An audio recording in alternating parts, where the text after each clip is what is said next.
Hello everyone, स्वागत है आप सभी का श्याम होम किचन में। तो दोस्तों, आज मैं आप लोग के लिए एकदम न्यू रेसिपी लेके आई हूँ। इसके सामने में आप इडली डोसा खाना भूल जाएंगे, इतने ज्यादा स्वादिष्ट लगते हैं खाने में। तो वीडियो में आप लोग लास्ट तक बने रहें। चलिए हम रेसिपी स्टार्ट कर ले रहे हैं। तो यहाँ पर हमने एक पैन ले लिया है। पैन में हमने 1 गिलास पानी ले लिया है। इसमें हमने 1 चम्मच नमक, आधा चम्मच साबुत जीरा, आधा चम्मच चिली फ्लेक्स और 2 चम्मच हमने यहाँ पे कुकिंग ऑयल ले लिया है। हमने यहाँ पर रिफाइंड ऑयल लिया है और यहाँ पर हमने 1 कटोरी सूजी लिया है। सूजी को हमें अच्छे से चलाते रहना है। सूजी का बैटर हमें एकदम थिक कर लेना है। ऊपर से हमने हरा धनिया छिड़क दिया है। तो देखिए, सूजी हमारी हो चुकी है। सूजी को हम एक प्लेट में निकाल ले रहे हैं और इसे 5 मिनट के लिए हमें ठंडा होने देना है। एकदम पूरी तरीके से हमें इसे ठंडा नहीं करना है।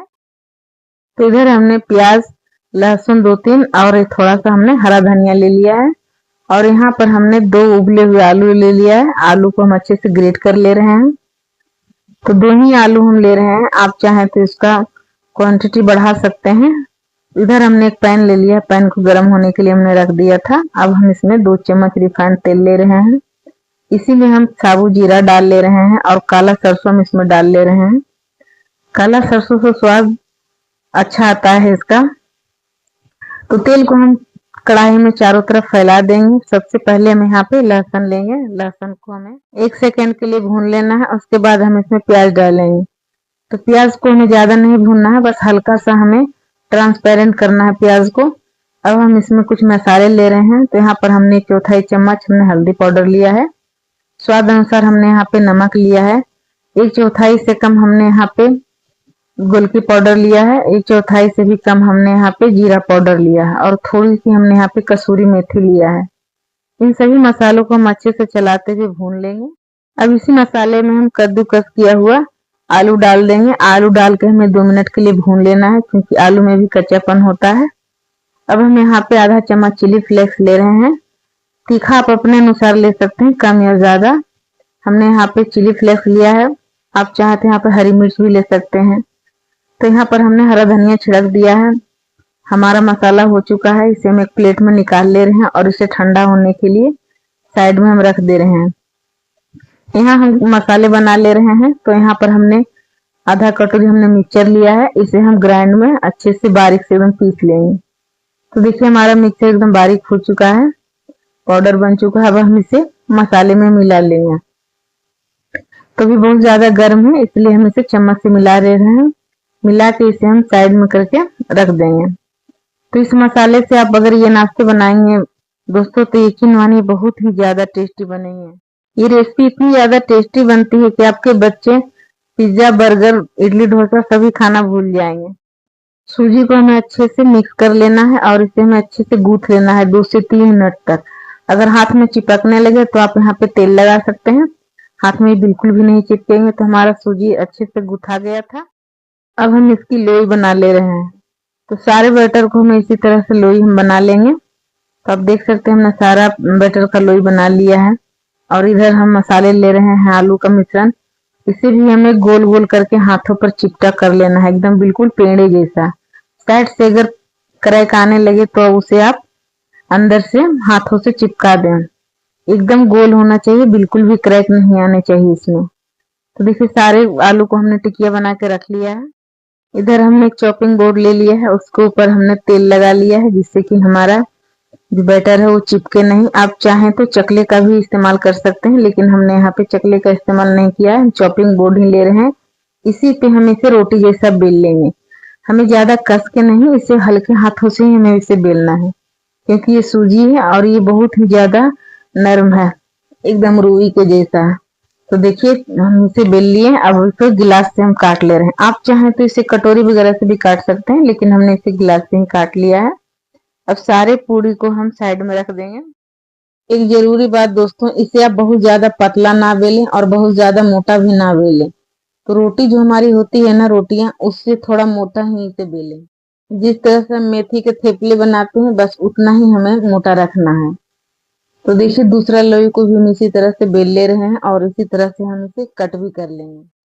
तो दोस्तों, आप लोग को ये रेसिपी कैसा लग रहा है? मेरा रेसिपी अगर आप लोग को जरा भी पसंद आए तो प्लीज लाइक, सब्सक्राइब करना ना भूलें। जितना हो सके शेयर करें। तो दोस्तों यकीन मानिए ये रेसिपी आप जिन्हें भी बना के खिलाएंगे वो आपके तारीफें करते नहीं थकेंगे। ये इतनी ज्यादा टेस्टी बनती है और बनाने में भी ज्यादा कोई झंझट नहीं है। ये झटपट से बन के तैयार भी हो जाती है।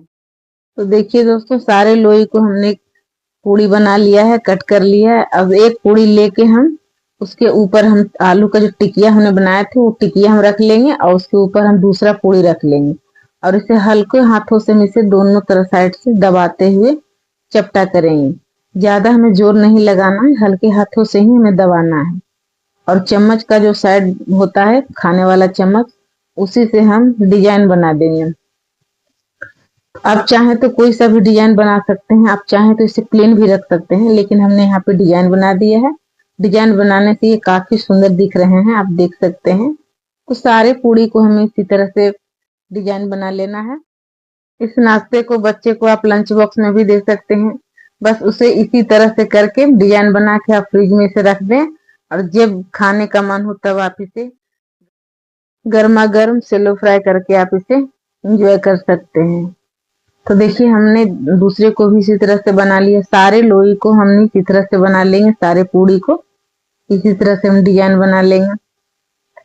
तो दोस्तों आप लोग एक बार इस रेसिपी को जरूर ट्राई कीजिएगा। यकीन मानिए एक बार बना लेंगे तो इसका स्वाद आप भूल ही नहीं पाएंगे। इतने ज्यादा टेस्टी और देखने में भी ये काफी सुंदर दिखते हैं। तो देखिए सारे पूड़ी को हमने इसी तरह से बना लिया है। इधर हम तवा ले रहे हैं, तवा को हमने गर्म होने के लिए पहले ही रख दिया था। अब हम इसमें 2 चम्मच रिफाइंड ऑयल ले रहे हैं। ज्यादा हमें ऑयल भी नहीं लेना है, इसमें ज्यादा तेल कुछ लगता नहीं है। इस 2 चम्मच तेल से ही यह नाश्ता बन के तैयार हो जाता है। तो यहाँ पर हमने साबुत जीरा ले लिया है और हमने काला सरसों यहाँ ले लिया है। तेल को हमने पूरा तवा में फैला दिया है। फ्लेम को हमने यहाँ पे हाई ही रखा है और सारे टिकिया को हम इसी में डाल के फ्राई कर लेंगे, सेलो फ्राई कर लेंगे। तो देखिए एक साइड से हमारा हो चुका है, अब हम इसे पलट दे रहे हैं। आप चाहें तो और एक्स्ट्रा तेल भी दे सकते हैं, लेकिन हमने यहाँ पे हल्का तेल में ही हम बना ले रहे हैं क्योंकि हमारे यहाँ ज्यादा तेल किसी को पसंद नहीं है, इसलिए हम कम ही तेल में बना ले रहे हैं इस नाश्ते को। तो देखिए एक बैच हमारा हो चुका है, इसे हम निकाल ले रहे हैं। सेकेंड बैच को भी हमें इसी तरह से ऑयल डाल देना है। ऑयल डाल के हमें फोरन डाल देना है। उसके बाद हम सारे टिकिया को इस पे डाल देंगे। एक बात का ध्यान रखिएगा दोस्तों, फ्लेम को हमें लो या मीडियम बिल्कुल भी नहीं करना है। फ्लेम को हमें एकदम यहाँ हाई ही रखना है इस नाश्ते को बनाते समय। तो देखिए सेकेंड बैच भी हमारा हो चुका है, इसे भी हम निकाल दे रहे हैं। तो दोस्तों आप लोग को रेसिपी कैसा लगा कमेंट में जरूर बताइएगा। तो अब हम नाश्ते को सर्व कर ले रहे हैं। तो यहाँ पर हमने टोमेटो केचप लिया है। हमारे यहाँ टोमेटो केचप हमारे बच्चों को बहुत ज्यादा पसंद है। आप चाहें तो इसे हरे धनिया के साथ भी